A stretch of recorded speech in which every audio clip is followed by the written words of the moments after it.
Zoning Administrator Nicholson, can you test your audio and video for me, please?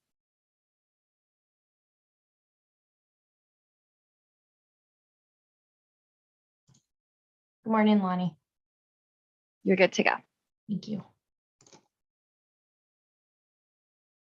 Planner Meads, I see you. Do you want to test your audio for me? Good morning, all. So I refer to you, Amy, as Zoning Administrator Nicholson. Good to know. I gotta get my camera. It's never straight. Can you hear me? Yes. Awesome. I'll turn myself off. Perfect.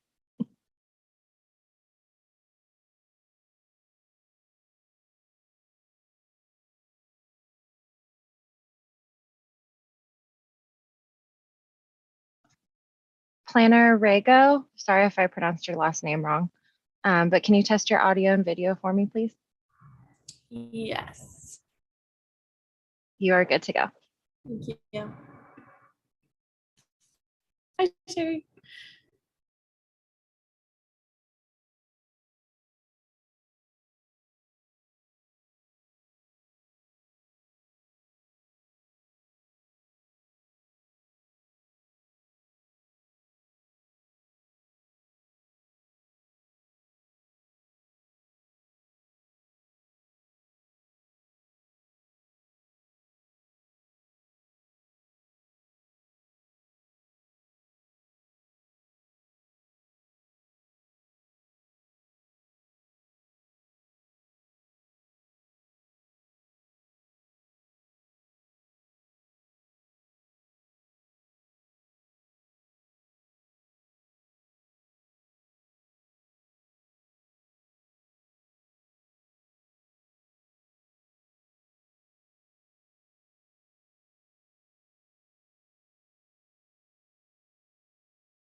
Hey, Amy, can you hear me?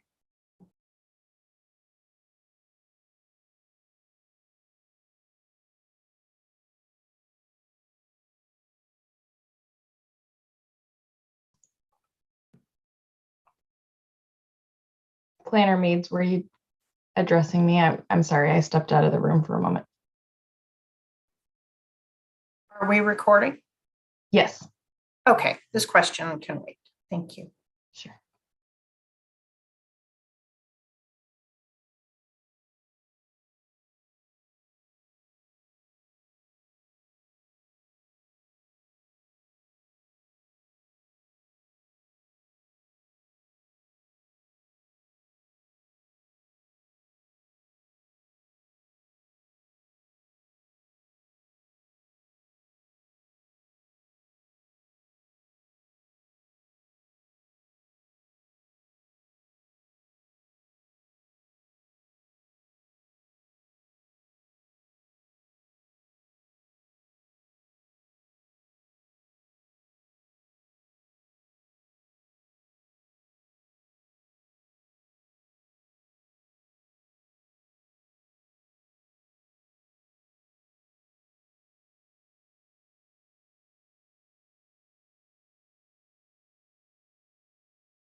Planner McKay, can you test your audio and video for me, please?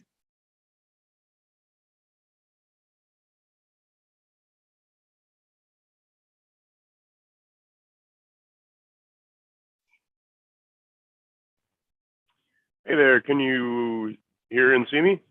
Yes, you are good to go. Thanks.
Planner Tumians, can you test your audio and video for me, please?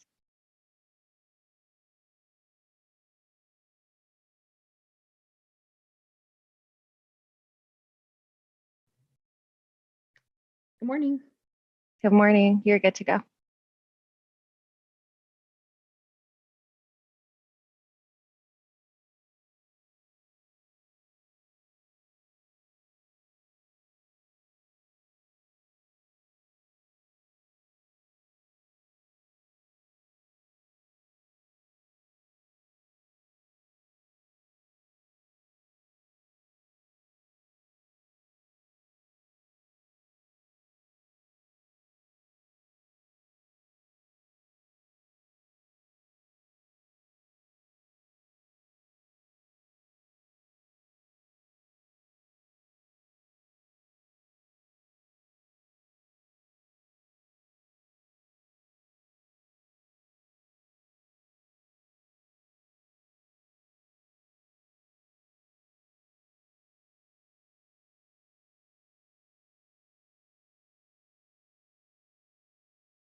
Good morning. I'm going to call to order this April 21st City of Santa Rosa Zoning Administrator meeting, which is scheduled to begin at or after 10:30 a.m. Pursuant to Government Code Section 54953E and the recommendation of the Health Officer of the County of Sonoma, this meeting will be conducted by Zoom webinar. Members of the public can participate virtually at zoom.us/join or toll-free telephone by dialing 877-853-5257. And the meeting ID number is 829-5237-8652. And this meeting is also being live streamed at youtube.com/City of Santa Rosa. Today's meeting is a regular session meeting, and the zoning administrator typically holds 2 meetings per month on the first and third Thursdays. This is the second regular session meeting of this month, and our next regular meeting will be held on May 5th. Members of the public accessing this meeting through Zoom can participate by providing comments during the public comment periods. And additional information related to meeting participation is available at srcity.org/zoning admin. So next, we'll move on to item number 2, which is general public comment. This is a time that members of the public can speak for 3 minutes on any matters that are not included on today's agenda. So I'll go ahead and open general public comment. If you wish to make a comment, please raise your hand by clicking on that hand icon at the bottom of your Zoom screen. If you're dialing in, please press *9 to raise your hand and then *6 to unmute once you are called upon.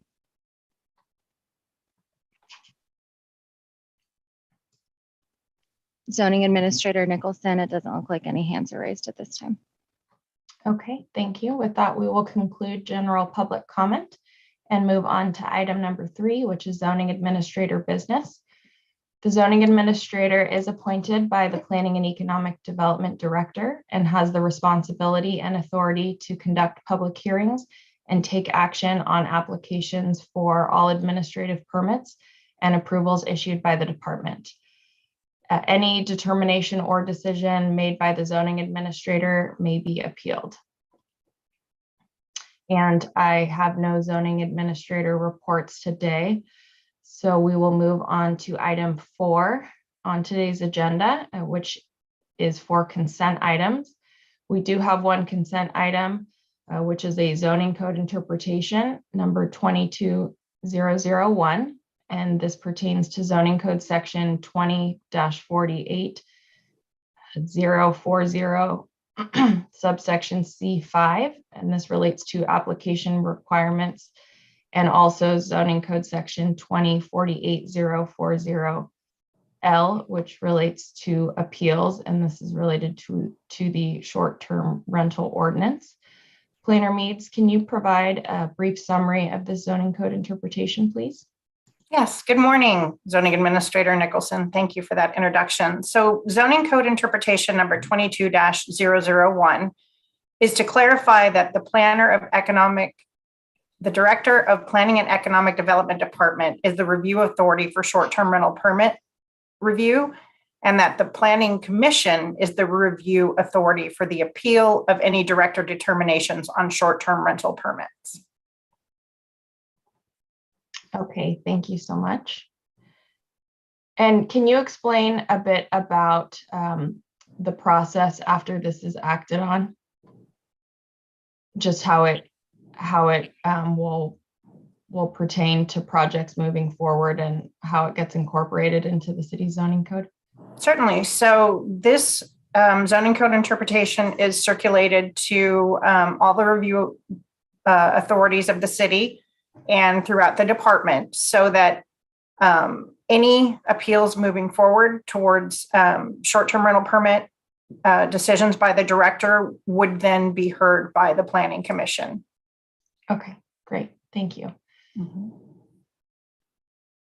I don't believe I have any questions. It's very straightforward, and I understand the necessity of this interpretation. So I will be signing it, and it will become effective. So thank you for providing that background today.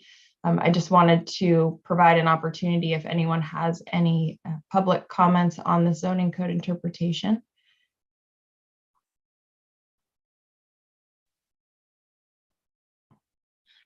Zoning Administrator Nicholson, it doesn't look like there are any hands raised at this time. Okay, thank you, Secretary Buckeye. That concludes item number 4. Thank you so much, Planner Meads. Okay, moving on to item 5, which includes our scheduled items.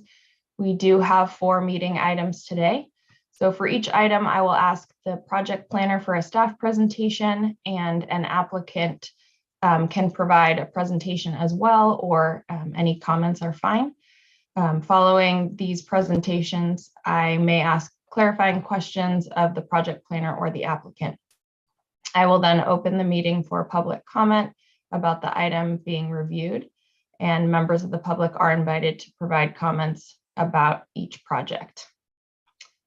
After public comment is concluded, I may ask additional questions, and then we'll issue a decision to approve, deny, or continue the item for further review. Just as a reminder, today's decisions by the zoning administrator are appealable to the Planning Commission, Design Review Board, or Cultural Heritage Board.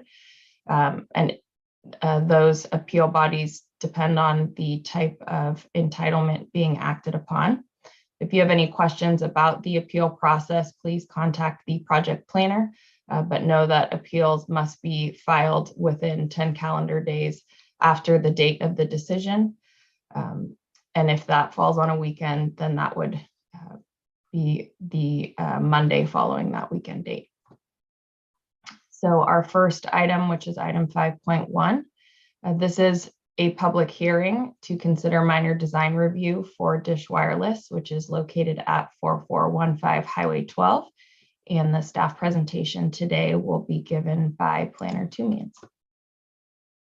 Thank you, Ms. Nicholson. Let me share my PowerPoint here.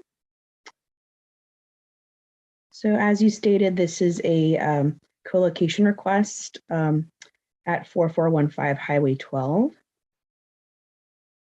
Let me advance the slide. And it's to, the applicant is requesting to co-locate 3 new antennas on a privately owned rooftop where there is existing wireless equipment already located. The property is off of Highway 12, not too far from Mission Boulevard, on top of the roof of an office building. The applicant has provided 3 photo simulations from different views of the rooftop. This is existing and proposed looking northeast along Highway 12. There is a parapet along the roof. The existing wireless towers are visible from public right of way, but it's an existing situation. This is the view looking west along Highway 12, and you can see where the proposed antennas would be located.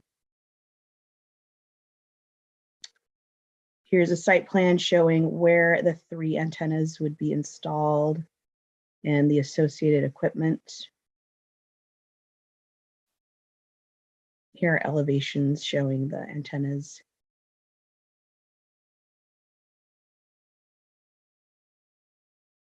There were no public comments, no inquiries, no interest at all from the public on this project. And this project was reviewed in compliance with CEQA, and it qualifies for a Class 3 exemption under 15301, in that the proposed change does not substantially change the physical dimensions of the tower or base station, and the roof is acting as the base station, and that's why this is considered a co-location. If the Planning and Economic Development Department recommends that the zoning administrator by resolution approve a minor design review permit for the property located at 4415 Highway 12. And my contact information is listed that bottom corner there if the public has any comments or questions.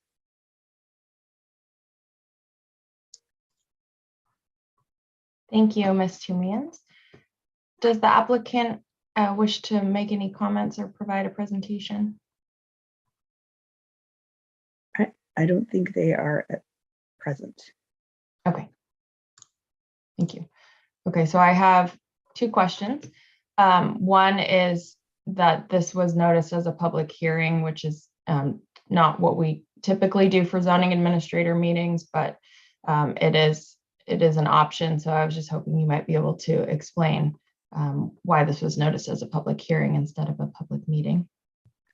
Yes, the government jurisdictions are required to act on these co-location requests in a timely manner. And the way the zoning administrator meeting is held, it can either be a public meeting or a public hearing. If we were running against a shot clock issue with this project, and if I had scheduled this as a public meeting and someone requested a hearing, it would add an additional delay that we couldn't really afford in this case. So I proactively scheduled this for a public hearing to avoid that. And it just so happens that there is very little interest in this project. So great, thank you for that explanation. And then my other question is, I noticed that there's residential uses nearby, and this the distance is adequate for what's required in the zoning code from a residential use. Yes, and it appears, you know, that the building is set as far forward or as far away from the residential units as possible, and the antennas are set in such a way that they do provide adequate distance. Great, thank you. And I guess I have one additional question. The applicant has reviewed the resolution and accepted the conditions. Yes. Okay. Thank you for those responses. I will go ahead and open public comment for this item. If you're interested in providing a comment, please go ahead and raise your hand on Zoom. Zoning Administrator Nicholson, there are no hands raised at this time. Thank you. Okay, in reviewing the resolution, I don't have any concerns. I think all the findings can be made. I realize that these aren't screened. However, you know, based on the dimensions of the equipment, it doesn't appear that extending a parapet and a solid feature would really, I think, be helpful. It seems like it would detract more and make a much larger appearing building. So I do find the change to be negligible, and that the the existing antennas are of the same size essentially, and the view shown in the photo sims makes that pretty clear. So I will be approving this, although I did want to just ask you, Planner Tumians, on the resolution, if we can, there's a whereas statement related to public hearing. If we can just correct it to say that it was noticed as a public hearing, and maybe add in something about the shot clock, just so if we look back in the record, it shows that it was noticed as a public hearing. I think that would be helpful, but I will be signing the resolution after we make that adjustment. And thank you for your presentation. Thanks. I can do that. Great. Okay, that concludes our first item. So let's move on to item 5.2. This is a public meeting to consider a minor conditional use permit for the Leigh Ellen Manor Community Care Facility located at 597 Granberg Court. And our project planner is Ms. Tumians again. Thank you again, Ms. Nicholson. So this is a proposed minor conditional use permit at 597 Granberg for Leigh Ellen Manor. And it's a residential care facility for 12 disabled adults, and it's been continuously operated at this location since 1990. And it's a licensed facility, licensed by the state of California. And the minor use permit is requested to recognize the use, and there are no changes to the use proposed. This is an aerial of the facility. You can see it's got 3 buildings. There would be one caretaker residing in each of the buildings that will house the disabled adults. There is parking for guests. The residents will not be driving. The parking would be for staff and any guests that visit the site. So it's a zoned plan development, and the general plan is medium low density residential. The proposed use is allowed with the minor use permit. And here's a site plan showing a site plan, and it also shows the floor plans of the buildings. So there's a staff housing at the front, I believe the applicant has added a handicap parking stall, and I'll let the applicant clarify, but I think that's the only exterior change that's occurred on the site. There were no public comments. I got an inquiry requesting to see the plans and the project narrative, and those were provided to the person requesting it, but there were no comments or concerns related to staff about this project. This project was reviewed in compliance with CEQA, and staff has determined that the project qualifies for a Class 1 exemption under Section 15301, and that the project is located within existing structures and involves negligible expansion of an existing use and will not result in significant impacts. So with that, the Planning and Economic Development Department recommends that the zoning administrator by resolution approve a minor use permit for Lee Ellen Manor located at 597 Grandberg Court, file number CUP 17097. Again, my contact information is in the bottom corner if the public would like to reach out. The applicant is present. I don't believe he has a separate presentation, but is available for any specific questions you might have on their operations. Thank you. Thank you, Ms. Tunians. It looks like the applicant is raising his hand. Mr. Sharp, if you want to provide any comments, that would be great. The zoning administrator Nicholson and planner Timmons, thanks. Steve Sharp representing the applicant, Anthony Guerrero today. We've reviewed the staff report and the resolution. We agree. We agree with all the conditions there. A little more history. This has existed pretty much there since 1990. It was in the county and then annexed. After exhaustive review, we couldn't find any permits for this, to remedy the code violation here. Code violation began as part of a fire repair. There was a fire in one of the kitchens in 2017, resulted in some updates to building codes and fire codes for the buildings. And the final piece of this was to get the zoning permit, the minor use permit. So that's where we are now. There's no changes to the use. The residents are mentally disabled, totally ambulatory. They don't drive. It's a real clean facility. No other changes proposed this time. I know the applicant is, once it gets this permit, would like to go through the process to hook up to city water. It's the only thing I know that's coming down the line, but that's a totally separate thing. But this is just to recognize what's already there. Quiet use, no complaints. The building permits have all been finalized for the repair work. Be glad to answer any questions. Thank you so much. I appreciate that background and what you answered one of my questions. I was curious about sort of the history as to the use being in operation since the 90s, but that makes sense. And just a question as it relates to the number of employees on site at any given time. So it sounds like there are four people or 4 employees and 2 live on site. Is that accurate? There are 2 employees that live in each of the units.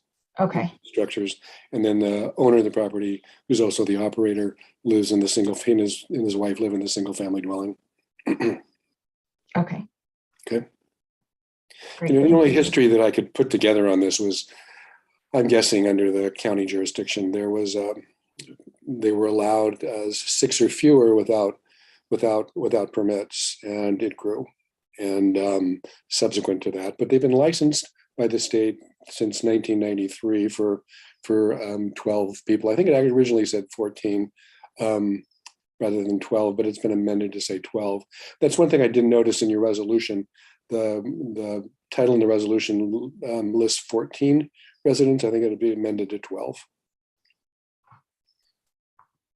Great, thank you. Ms. Tumians, please correct me if I'm wrong. I think that the reason it says 14 is just based on the city zoning code and how it breaks out the number of individuals in various community care facilities. Is that why it says 14? Yes, I believe that's the maximum Okay, allowed. And great. So, Mr. Sharp, if it's okay, maybe we can keep it in the resolution just because it mimics the language that's within the zoning code. I understand, but that's fine. Okay, great. So let's see, I don't have any further questions at this time, so let's move into public comment. If anyone has any comments on this item, please go ahead and click the raise hand feature on your screen.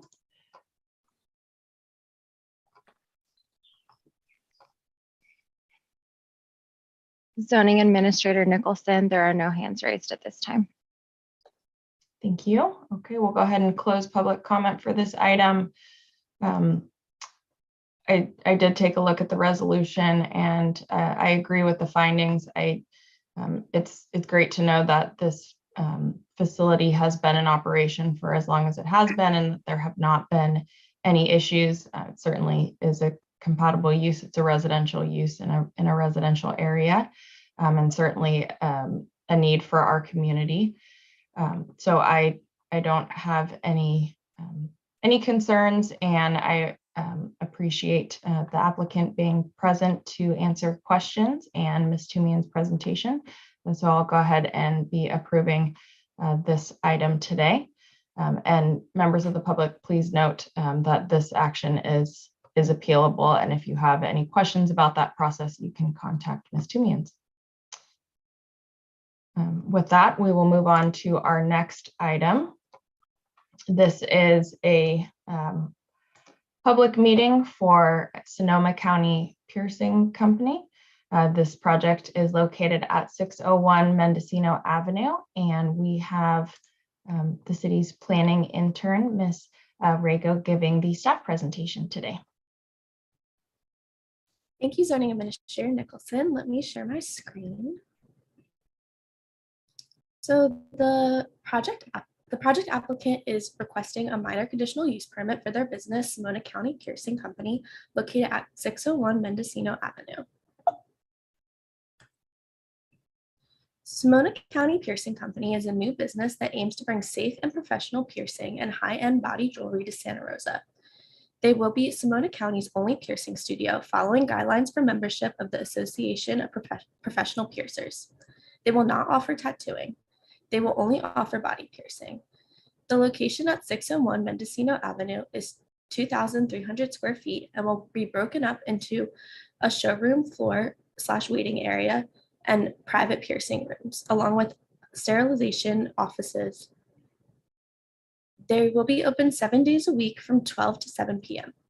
They will have between 4 to 6 employees working at a time and 9 on-site parking spaces in the parking lot, including a designated handicap parking. They look forward to bringing Santa Rosa a friendly and inviting experience for a wide selection of high-end jewelry. This aerial shows the project site highlighted in blue at the corner of Mendocino Avenue and Heldsburg Avenue. The parcel is zoned core mixed use. The principal objectives of the core mixed use designation are to strengthen the role of this area as a business, governmental and retail and entertainment hub for this region, and accommodate significant new residential development that will extend the hours of activity and create a built-in market for retail service and entertainment use. There have been no public comments made for this project. The proposed project has been reviewed in compliance with the California Environmental Equality Act and satisfies the provisions of CEQA in that this business qualifies for exemption under Section 15301, and that the project is located within an existing structure involving a negligible expansion of an existing use that will not result in significant impacts. The Planning and Economic Development Department recommends that the zoning administrator by resolution approve a minor use permit for the property located at 601 Mendocino Avenue, file number CUP 22-005. If you have any questions, please feel free to share them now. Thank you. Thank you so much for that presentation. Is the applicant for this project present? And if so, you can raise your hand if you'd like to make any comments.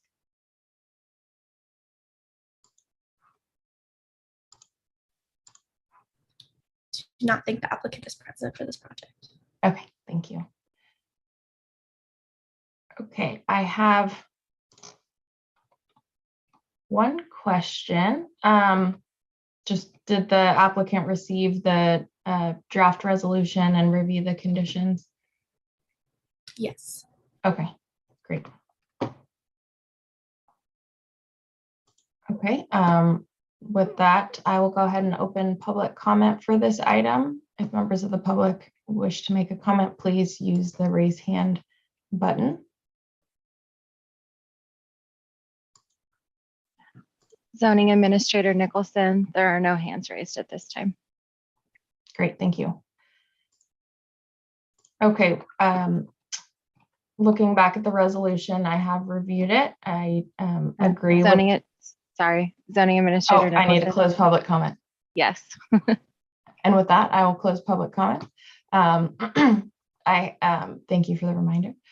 I have reviewed the resolution. I agree with the findings. I think that we want to see more retail businesses within our downtown station area.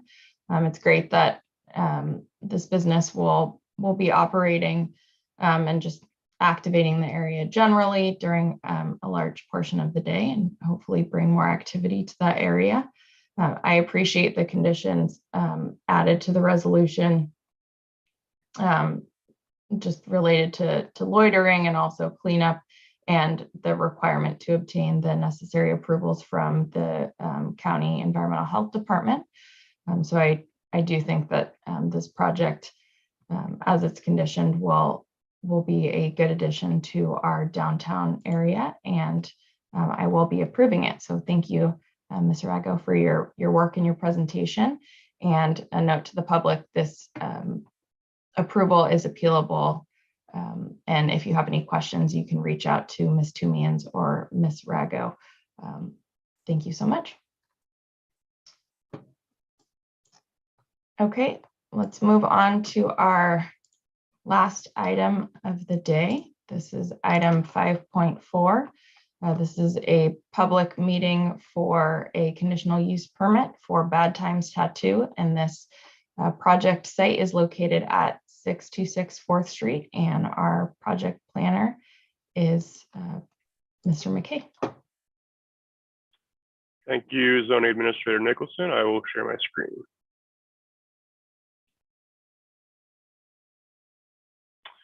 Yeah, so good morning, everybody. This is a minor conditional use permit application for Bad Times Tattoo located at 626 4th Street.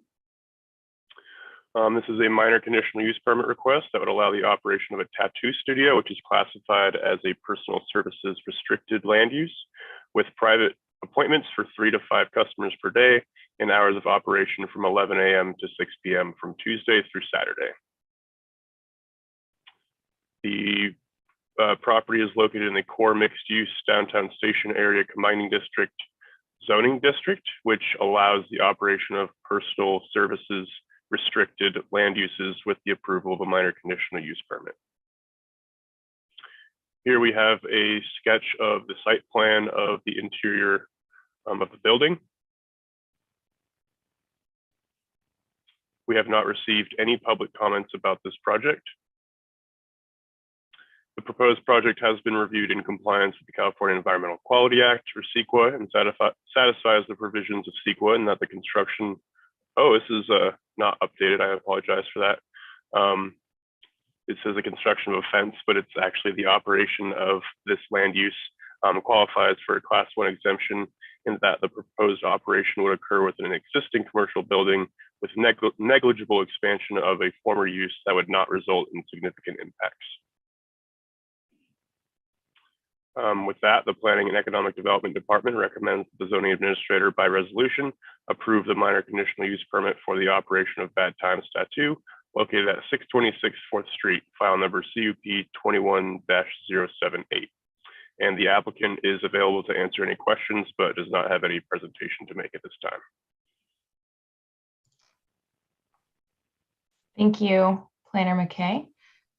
I understand that the applicant doesn't want to provide a presentation, but just an opportunity. If they'd like to add in any comments, they can go ahead and raise their hand.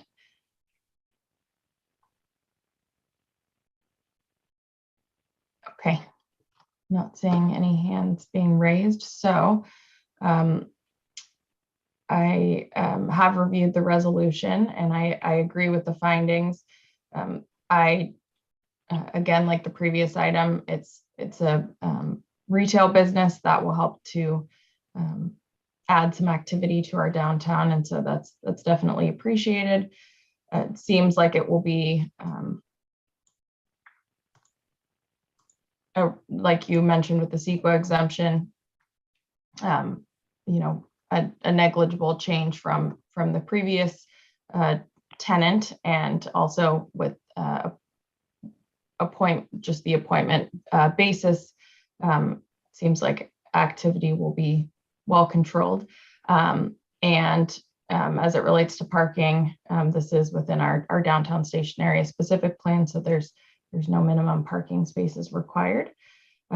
Just a question for you, Planner McKay, has the applicant reviewed the resolution? Yeah, so unfortunately, I failed to provide the applicant with the resolution until just the previous item when I was reminded, but there are no specific conditions that are related to the project besides the requirement to get an environmental health permit, which is a requirement for these types of land uses. And I want to make sure that we don't forget to open the public comment as well. Yes. Thank you. Can the applicant just indicate that they've received the resolution, or that they're comfortable with what Planner McKay has just described?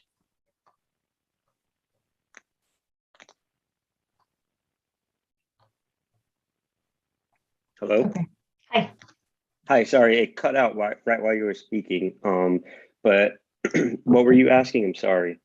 Oh, no problem. I just wanted to make sure Planner McKay had indicated that he recently sent over the resolution. The draft resolution, which contains some conditions. I wanted to check to see if you've seen it. It sounds like it just came over, but he did describe the condition to obtain an approval from the County Environmental Health Department. So it sounds like the conditions, or I would describe the conditions as straightforward, but just wanted to make sure. Yes, I'm looking at the email right now. I received it, and as soon as we're done with this meeting, my plan was to call the health department and get like the next things moving that I need to get done. So. Okay, great. Thank you. Thank you. Appreciate that. Okay, and with that, we'll go ahead and open up public comment for this item. If you'd like to make a comment, please raise your hand.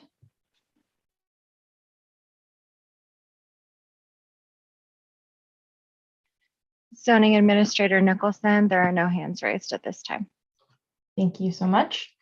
And thank you, Planner McKay, for the reminder.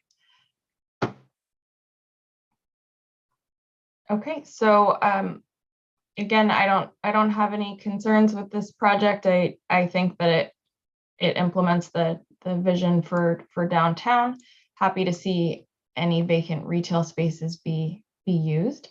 And I think this is conditioned appropriately and it's straightforward. So I will be approving this minor conditional use permit and wish you luck and getting your permits from the County Health Department. Just as a reminder, this item is appealable, and if you wish to submit an appeal, please contact Planner McKay. So that concludes item 5.4, which is our last meeting item for today. So we will move on to item 6, which is adjournment. And I've been saying this all day, but just a reminder, each of these actions or approvals today are appealable within 10 days of the decision. So please reach out to the project planner if you have any questions about that. Appreciate everyone's attendance today, and